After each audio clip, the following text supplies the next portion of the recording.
The Unseen Threads, an Allison Cain serial thriller by William Howard. Episode 3, The Thread Unravels.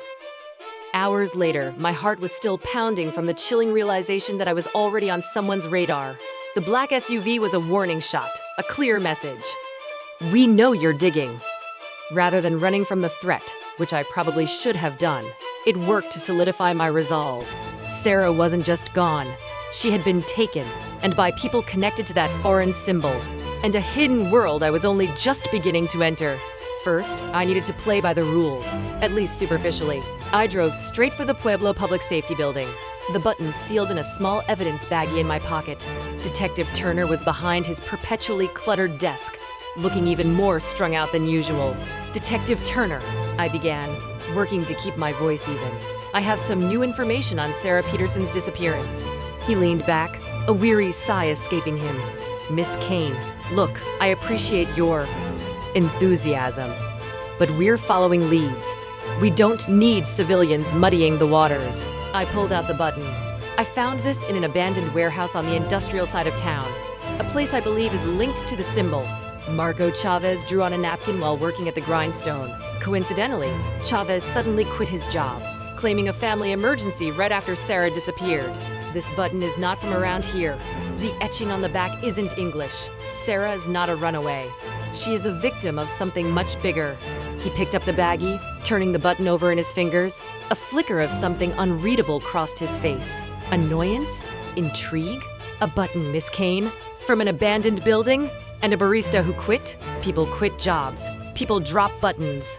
There's no direct link to Sarah here. We're still operating on the assumption she voluntarily left with someone she knew. He pushed the baggie back across the desk. This isn't evidence. This is grasping at straws. Insignificant, nearly invisible straws. Just let the actual police handle this. The dismissal stung, but I'd expected it. His rigid adherence to process was both his strength and his blind spot. Very well, detective, I said, picking up the button. But if you stumble upon a black SUV with tinted windows loitering near a warehouse that has been abandoned for decades, you might want to reconsider. Back in my firm's quiet office, the frustration propelled me. If Turner wouldn't connect the dots, then I had to. I opened my browser, deep diving into local news archives and online forums for Pueblo and the surrounding communities. I searched for missing persons, disappearances, and unexplained absences over the past 6 months. Cross-referencing names, dates, and locations. My forensic librarian's mind, honed by years of sifting through legal minutiae, slipped into hyper-focus. Most cases were quickly explained. Runaways, family disputes, tragic accidents. But a handful stuck out, whispered anomalies that were beginning to speak to me with greater volume. There was David Chen, a visiting art student who vanished from his Airbnb. Marisa Rodriguez, a recent high school graduate with a passion for obscure digital art. An elderly man, Arthur Finch, who loved puzzles and vanished from his assisted living facility.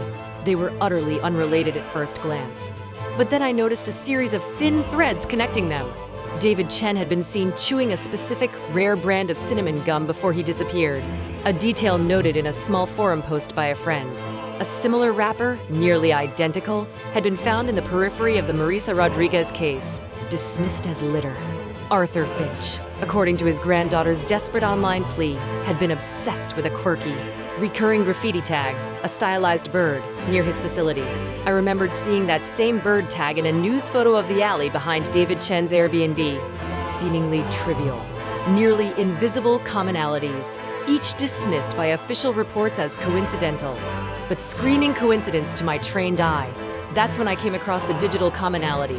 David Chen's art forum profile showed a recent post referencing a new collaborative art platform.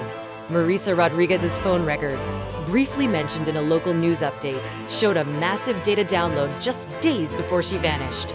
Arthur Finch's granddaughter had worried about him spending too much time on a new brain training game he'd downloaded. My fingers flew across the keyboard. Collaborative art platform, obscure brain training game, massive data download. The pieces weren't tenuously lying adjacent to each other. They were snapping together into a terrifying mosaic. All of them. Each one of the truly gone people had engaged with, or downloaded, a specific, obscure application shortly before vanishing. It wasn't advertised and didn't appear on any of the major app stores. It was something tailored to attract certain individuals, something hidden. The app's symbol, when I finally found an online screenshot, made my blood run cold. It was the stylized, symmetrical design Marco Chavez had sketched on the napkin. It matched the one from the art collective flyer. Searching a deep web forum, I found the direct download link in a thread discussing experimental digital art. My finger hovered over the install button. I could feel the slow, cold dread seeping into my bones. This was it, the entry point into a world where people vanish without a trace. One of those tiny, nearly invisible straws. I took a deep breath, the metallic smell from the warehouse a lingering wraith in my memory. And then with a click, I unleashed the unknown onto my phone. Come back for Baiting the Hook, Episode 4 of the Unseen Threads and Allison Cain serial thriller.